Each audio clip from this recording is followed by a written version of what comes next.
Hi, this is Mala Venkatesan. Welcome to my channel. ரொம்ப நாள் ஆச்சு நான் வீடியோ பண்ணி ரொம்ப நாளைக்கு அப்புறம் உங்களெல்லாம் மீட் பண்ணுறேன். இன்றைக்கி நான் அடுத்த சப்ஜெக்ட் வந்து ஒரு சின்ன சப்ஜெக்ட் தான்.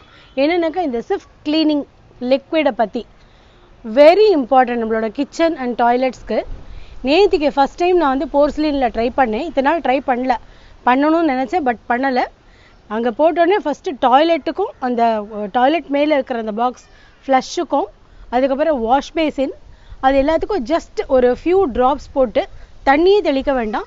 அப்படியே அந்த இரும்பு ப்ரெஷ்ஷை வச்சு நம்ம ஸ்க்ரப் பண்ணும்போது பளிச்சுன்னு அப்படியே கிறிஸ்பி பாத்ரூமாக இருந்தது. அதை ரொம்ப பார்க்கவே ஆசையாக இருந்தது. நெக்ஸ்ட் வந்து அதே மாதிரி கிச்சன் டைல்ஸ், கேஸ் ஸ்டவ், அந்த கிச்சன் மேடை, அது மூணுத்துக்கும் எவ்வளோ தான் நம்ம வந்து நம்ம லைசாலோ சர்ஃபோ போட்டு க்ளீன் பண்ணி ரின் சோப்பு இதை போட்டால் கூட அது ஒரு மாதிரி இருக்குது, இன்கம்ப்ளீட்டாக இருக்குது. இந்த பிசுக்கு ஃபுல்லாக கம்ப்ளீட்டாக எடுத்து கிறிஸ்பி மேடை கேஸ் ஸ்டவ் ஃப்ரெஷ்ஷாக இருக்கிறதுக்கு இந்த சிஃப் ரொம்ப யூஸ்ஃபுல்லாக இருக்குது. You please all try. நிறைய பேர் யூஸ் பண்ணிட்டு இருப்பேன். இல்லைன்னா கூட please buy this, very good. இது வந்து நல்ல ஒயிட் திக் லிக்விட், ஜஸ்ட் 2 ட்ராப்ஸ் போட்டாலே போகிறோம். ஃபுல் கம்ப்ளீட் எண்ணெய் பிசுக்க மேடையிலேருந்து எடுக்கிறது, கேஸ் ஸ்டவ் டைல்ஸ்லேருந்து. அதே மாதிரி பாத்ரூம் அந்த டைல்ஸ் அண்ட் ஃப்ளஷ் எல்லாமே சூப்பராக க்ளீன் பண்ணுறது. The best one chef. Thank you.